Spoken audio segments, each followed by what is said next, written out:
Fala pessoal, vamos hoje começar o Etocast 2, vamos falar de cultura de dados nas empresas e nas organizações. Quem tiver alguma dúvida, sugestão, pode enviar ou no vídeo do YouTube, nos comentários. Para quem está escutando no Spotify, pode mandar para o e-mail etominds@gmail.com. E é isso, hoje eu estou aqui com o Thiago Varela, à minha direita, Débora, Alô. Marcelo Amado e Séfora, e eu, Stefano. E vamos começar, né, no último Etocast a gente falou um pouco de Big Data e a gente tem visto a crescente demanda por profissionais dessa área, cientistas de dados, business intelligence, analistas de BI, e a gente gostaria de debater sobre essa cultura, né? Como que essa cultura de dados vai ajudar na tomada de decisão hoje nas grandes empresas e organizações e no governo também, que também está aumentando o número de informações, né, dentro do governo, o portal da transparência, entre outros tipos de informação. Você acha que ainda vai demorar muito para a gente ficar numa cultura de dados mesmo, Thiago? Eu acho que a gente precisa primeiro dividir, né? Tem um grupo de empresas que já nasceram com uma cultura de dados porque o modelo de negócio dela é baseado nisso, né? E tem as empresas e organizações que já existiam antes dessa, vamos dizer, revolução e que precisam agora descobrir como trabalhar, né, de maneira mais orientada por dados, né? E aí a gente pode falar, né, existem empresas que têm uma grande massa de dados, né, mas isso não significa que elas necessariamente trabalhem, né, tomando decisão com base nesses dados, né? Transformando isso em informação mesmo, para tomar uma decisão, né? Exatamente. Então, é uma coisa que talvez a gente tenha que discutir aqui, né? Quem é que já nasceu nesse modelo e quem é que precisa aprender, né? Precisa correr atrás. Acho que um desafio muito grande que tem hoje, é um assunto que está muito em voga, como tendência, que assim, isso que, pegando um gancho no que o Thiago falou, tem empresas que não têm uma cultura de análise de dados, de business intelligence madura, já não trabalha isso, já está querendo partir para outro estágio, às vezes de big data, de outro tipo de capacitação de profissional. Então acho que assim, é meio atropelar um pouco alguns estágios que podem não trazer resultados conforme esperado, entendeu? Acho que assim, a primeira questão é que por muito tempo, na empresa que a gente trabalha, dados eram vistos como custo.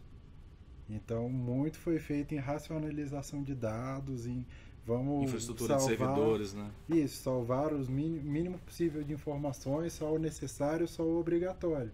E hoje o que a gente vê nas empresas como o Google e tudo mais é quanto mais dado, melhor. Me dá a informação, eu quero entender comportamentos.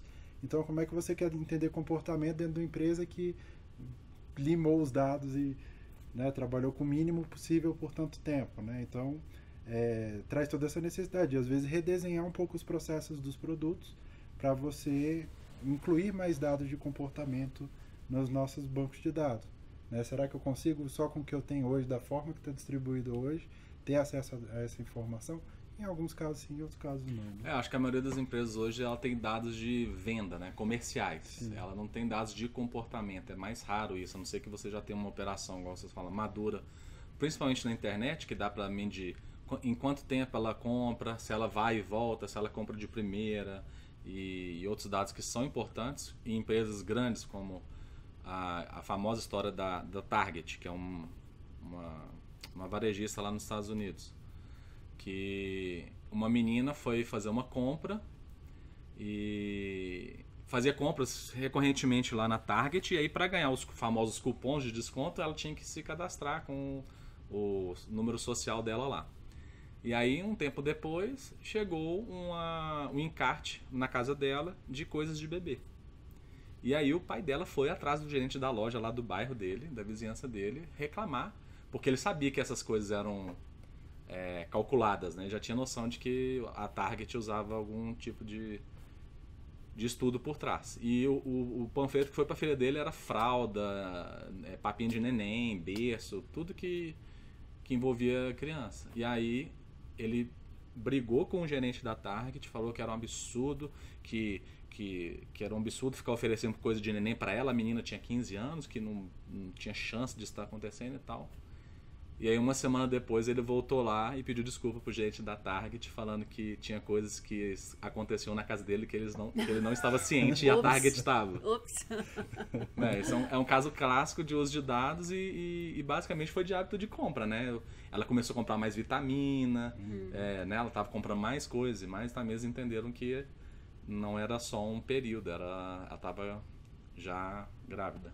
É o que a gente fala na área de analytics, né? A gente sabe que vocês vão fazer no próximo verão e a gente descobre a pessoa amada em 3 segundos.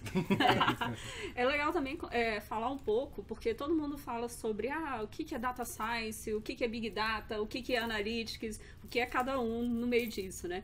Então, assim, a parte do data science, ele vai fazer essa limpeza de dados, vai fazer análise, vai fazer tudo envolvendo os dados. O Big Data é trabalhar com grande número de dados, com volume muito grande. O Analytics, ele já vai ter uma visão mais assim de análise para tomada de decisão. Então é importante você ter essa visão, né, dessas diferenças todas. E outra coisa também que é importante é o que o pessoal fala muito sobre unicórnio, que é aquela pessoa que tem tanto conhecimento da área de TI, né, profundo, sabe programar, sabe fazer várias coisas na área de lógica, programação, tudo, data science. Ele tem também o conhecimento de estatística e matemática para estar utilizando todas essas informações e também de negócio. Então, falam assim, que quem tem essa formação, que é muito difícil você ter uma formação profunda em todas essas 3 áreas, é o famoso unicórnio para a área, e assim, o pessoal está buscando no mundo essas pessoas onde quer que elas estejam, né? Então, o que a gente fala sempre busquem conhecimento, independentemente se é formal, do tipo graduação, pós-graduação, ou vão aí pegar via cursos, né? Que tem um monte de curso online disponível da Data Academy, tem vários cursos e agora todo mundo tem que saber analíticas. É essa a questão. Embora assim, a formação seja um destaque mesmo para essa área, também não impede que quem não tenha corra atrás da informação, como a Célia está falando, né? Porque hoje em dia é cada vez mais comum a formação multidisciplinar. Não é porque você não se graduou naquela área que você também, né, vai ser limitado até pelo mercado. Por falar em formação, lembrei da matéria que o próprio foi o Itaú, né, que formou 60 cientistas de dados e fez questão de publicar isso. Eu vejo isso como uma coisa boa porque as empresas em geral querem a pessoa pronta já, ou achar dentro da sua empresa ou buscar. E como o próprio Itaú já percebeu que ela precisa formar dentro de casa porque as pessoas ainda não estão se ligando de que precisam desse tipo de formação. Tá sendo mais viável você formar dentro de casa do que você achar no mercado, de tão raro assim a procura do pessoal. Eu vejo assim um movimento muito grande das pessoas estarem se formando nisso.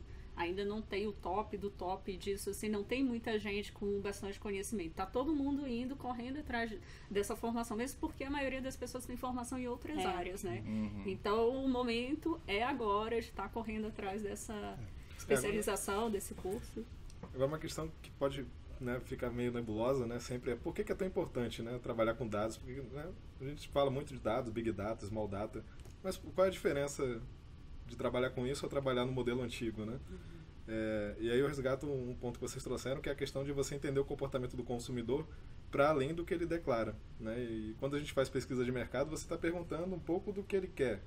Quando a gente adota outras abordagens também, como design thinking, você ainda está dependendo do que ele manifesta, né?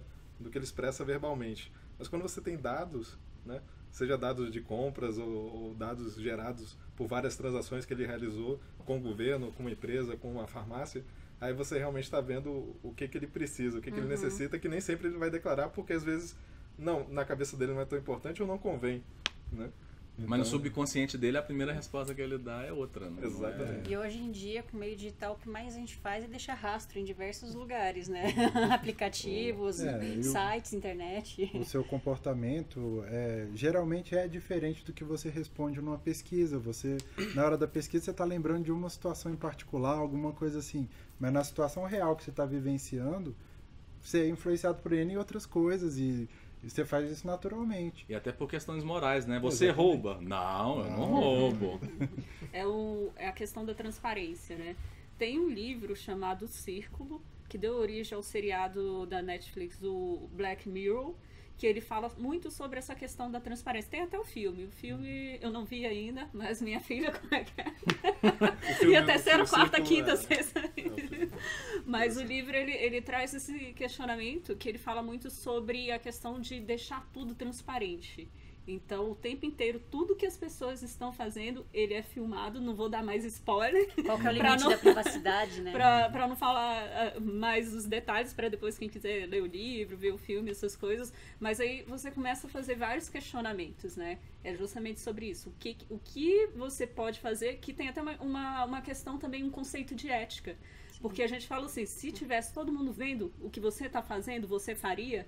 Então, você tem que ter essa consciência de estar o tempo inteiro se questionando se aquilo que você está fazendo mesmo, se tivesse outras pessoas vendo, se você faria ou não.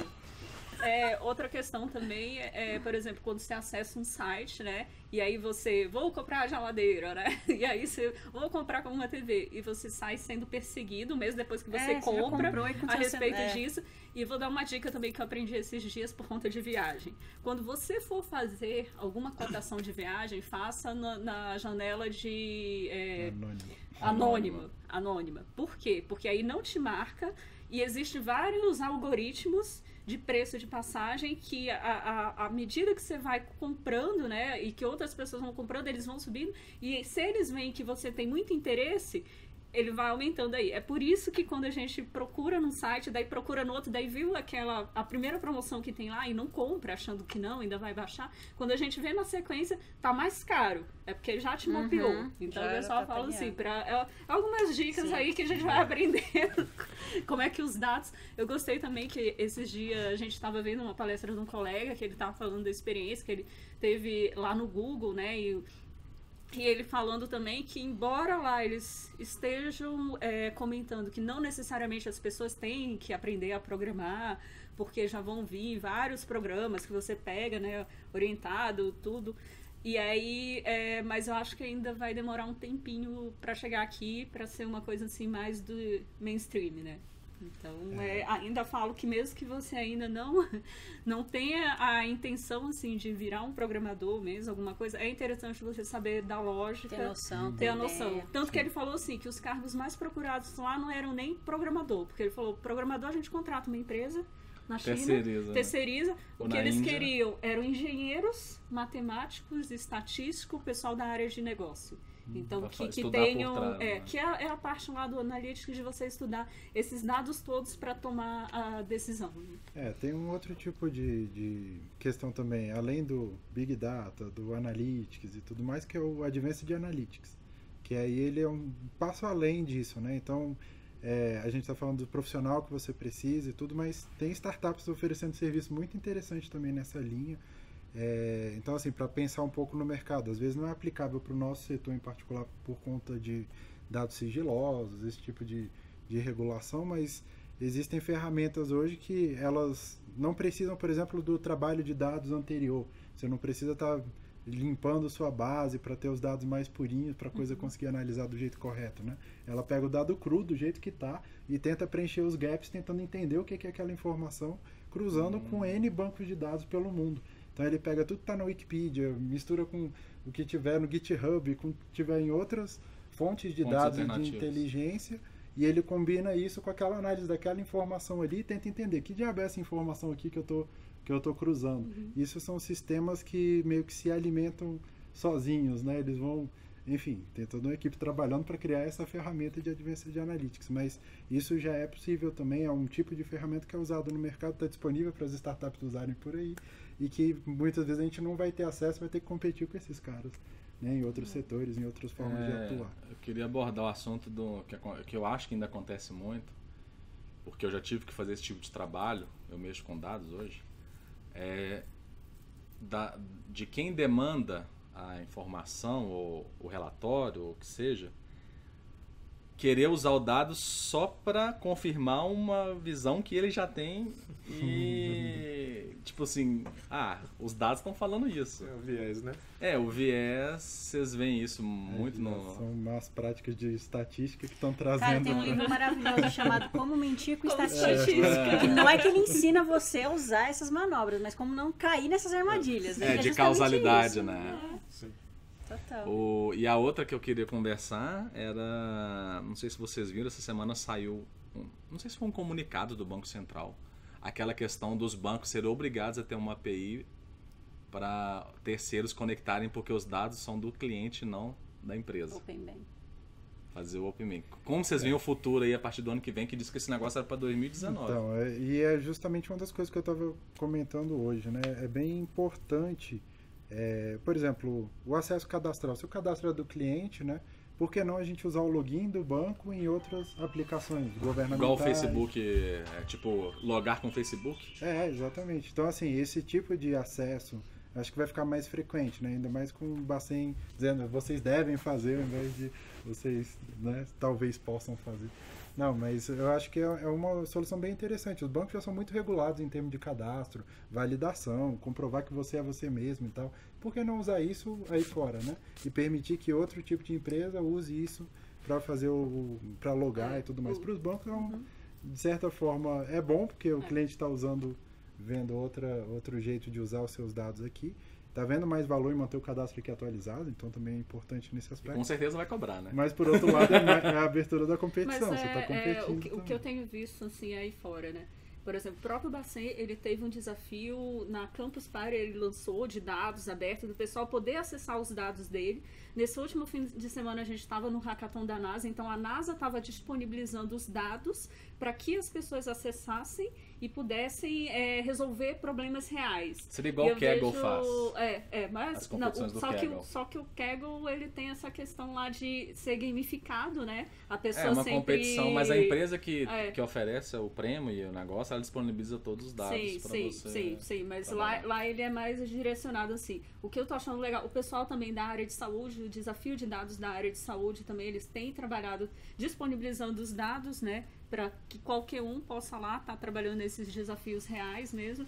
Então eu tô vendo assim uma tendência muito grande dessa parte, de todo mundo deixar os seus dados abertos lá e a gente poder, qualquer um, né, poder trabalhar esses dados e gerar solução, né? Acho que aí aumenta mais o desafio da cultura de dados nas empresas, o acesso à informação já não vai ser o diferencial. O diferencial é você ter acesso. O que se faz com essa informação de uma forma rápida. E aí vem um ponto crítico, né? Porque as empresas que ainda não criaram essa cultura, elas podem cair em várias armadilhas, né? Então você achar que simplesmente você vai ter sistemas e vai ter ferramentas, banco de dados, né? Banco de dados e tá resolvido o seu problema, né? E aí você desconsidera a resistência interna que pode existir desde de quem está na direção da empresa até a sua própria equipe, né? Que ou por não ter capacitação para trabalhar com aquilo, ou por não ver nenhum valor, né, naqueles dados, em tratar aqueles dados, fazer análise, ele simplesmente vai deixar aquilo ali. Então é um investimento perdido. Então muitos pesquisadores indicam que você realmente precisa trabalhar na construção de uma cultura de dados no sentido das pessoas entenderem o valor que está ali, o tesouro que está escondido ali e como que aquilo pode gerar valor para a empresa. E aí sim você dá um sentido para essas ferramentas que você vai eu vejo dois movimentos. Um dessa questão da empresa entender os seus dados e o outro quando ela disponibiliza e um terceiro ainda, que é quando você vai cruzar esses dados com várias outras fontes. Por exemplo, se eu não me engano, acho que o SERPRA, ele estava coletando vários dados de governo, estava tentando unificar, porque você imagina, a gente, mesmo em grandes organizações, você tem sistemas diferentes, cada um tem um formato para você integrar isso. Imagina, então tem essa questão de você gerar o valor que você tem com o seu dado ali, tem a questão de você cruzar com outros sistemas e fazer esse match, né? De saber quais são os dados que são reais mesmo como que faz esse link, né? Eu posso dar um exemplo que eu fico assim, encantado com o poder da informação. Acho que alguns de vocês já conhecem, existe uma empresa que mexe com dados alternativos. O que são dados alternativos? São os dados que não estão disponíveis publicamente ou até mesmo de empresas privadas assim para compra, né? Ele trabalha com dados alternativos que ninguém tem e ele ajuda hedge funds a fazerem movimentos dentro do mercado de capitais mundial com o seguinte tipo de informação. Ele, por exemplo, tem uns hackers que hackearam todo o sistema de navegação de barcos do mundo e ele sabe quanto de carregamento de minério e ferro está indo para a China e saindo em aço depois. E aí vende essa informação para quem mexe com commodities, né, de bolsa de mercados e futuros. Outro exemplo é esse mesmo cara, chama Quandl, Q-U-A-N-D-L. Ele pega informação de voos privados, de jatos privados, de empresas grandes que geralmente terceirizam ou dão outro nome para a área para os aviões, lá para as empresas de avião. E ele cruza as informações das cidades e vê se algum executivo de alguma empresa grande está indo visitar outra para fazer uma aquisição ou uma fusão. E ele vende esse tipo de informação muito caro. E é a informação que está aí, o sistema de... Você pega qualquer voo aí, tem o flight.com, um negócio assim, você coloca o número do voo, tá lá. E ele consegue extrair informação desse tipo de coisa, entre outras que ele falou que ele não pode contar. E que essas são as que ele pode contar. E eu já fiquei assim, cara, o cara, tipo assim, é um gênio. E entra numa questão de segurança, né? Você fica imaginando o que não vai daí, viu? Então, eu acho assim, eu vi um desenho sobre dados, aí primeiro estão os dados, é a famosa ponta do iceberg. Em cima tá os dados públicos, aí na metade tá os dados privados que são comercializados, mas o iceberg mesmo embaixo são os dados alternativos que ninguém pega. Então... Mas estão aí. Mas estão aí para ser usados. Da mesma forma também, por exemplo, quando a gente vai comparar dados demográficos, né, de idade, renda, com os dados sociais de comportamento, né? O pessoal tá tão em modelo antigo, analisando essa questão de renda local, não sei o que. Pega o censo do IBGE e cruza com os clientes. E não tá vendo todo esse movimento do comportamento, de como que o consumidor ele tá pegando e tomando a sua decisão de compra baseado nas preferências dele, muito mais do que na renda que ele tem, ou na idade, então, ou em quantas TV ele tem em casa. Do Analytics, as habilidades matemáticas, estatísticas são muito importantes, mas assim, justamente por ser o análise de encontrar padrão no comportamento, o comportamento também tem uma habilidade muito sendo demandada por esse profissional de dados, que é da psicologia comportamental também, para fazer a junção disso tudo. Sim. E estão usando inteligência artificial, igual aquela empresa, acho que foi em São Paulo, lá no metrô, né, que estava usando vídeo para captar a atenção da pessoa na propaganda que tinha lá no muro do metrô. E estavam questionando, houve até um questionamento público sobre isso. Se eles tiveram que bloquear as câmeras porque o pessoal, não, estão analisando as pessoas sem pedir o consentimento dela. O Waze faz isso de maneira mais clara, né? Não sei se você tiver a oportunidade, mas recebe uma notificação. Você viu essa propaganda durante a sua navegação? Ele pergunta se você viu propaganda de alguma concessionária, alguma coisa que ele... Dessas marcas, não, eu te conto mais, viu? Ele não só está fazendo isso, mas a gente teve uma informação lá na questão lá da palestra, até que o cara tá falando. Eles já estão, tipo assim, se você tá falando assim, eu quero comprar, sei lá, uma TV... A rota que você faz para ir em um determinado lugar já vai passar. Nossa, apareceu uma loja de TV aqui. Entendeu? Sério? Ele já está pensando nisso. O Maps já faz isso, que eu uso o Maps. Mas o Waze né? É do Google também, mas tá na então eles já estão fazendo essa integração com o que você fala, com o que eles captam do que você está falando e coloca ali em tempo real o seu caminho, a sua rota já passando por essas pessoas, essas empresas que têm... Não, eu juro, essa semana de novo, acho que teve um outro cast que eu falei disso. A minha esposa falou, eu tô com vontade de ir no Abratio. Aí no Instagram, no outro dia apareceu um cupom do Abratio pra mas gente usar. Você falou agora, né, de captar o que as pessoas estão dizendo, né? E alguém pode pensar, isso está acontecendo, você pode acessar isso na sua conta no Google. Existe uma parte com mini áudios que são gravados da sua fala durante o dia. Se você quiser saber tudo que o Google tem sobre você, você vai na página myactivity.google.com. Você vai achar lá áudios de conversa que você nem imaginava que estavam sendo gravados. E de coisas que você não queria que fossem gravadas estão lá também. Mas o Google jura que não lê nada e nem escuta nada. Os termos de autorização que ninguém lê, você está autorizando coisas que você nem imagina. Na hora que você baixou, já está autorizado. Isso, por isso, muito a questão da transparência, né? Se tivesse todo mundo olhando, você faria isso. Qual foi o caso agora de uma empresa que hackeou os dados com um aplicativo que você tinha que autorizar o uso de vídeo e áudio? Quem que foi? Eu não sei, mas deixa eu dar uma informação. Foi do Facebook. As Smart TV que você tem na sua casa, com aquela videozinho, ela faz isso também, tá? Não é? Então, o pessoal aí que tem uma Smart TV em casa, que tá achando assim que estou no meu ambiente privado e não sei o que, você pode ter certeza. Tá gravando, tá ouvindo e tá fazendo Ela tem tudo. câmera e tem conexão à internet, Sim, então sim, isso já é sim, suficiente. sim. O assunto já vai indo pra IoT, internet, inteligência artificial, Nós né? estamos virando Black Mirror. Se você tem interesse sobre esse assunto de privacidade e tal, assista. Se você não assistiu ainda, assista Black Mirror, tá no Netflix. Até a 4ª temporada. Você pode assistir os episódios na ordem que você quiser, porque os atores e as histórias são diferentes. Não precisa assistir na ordem.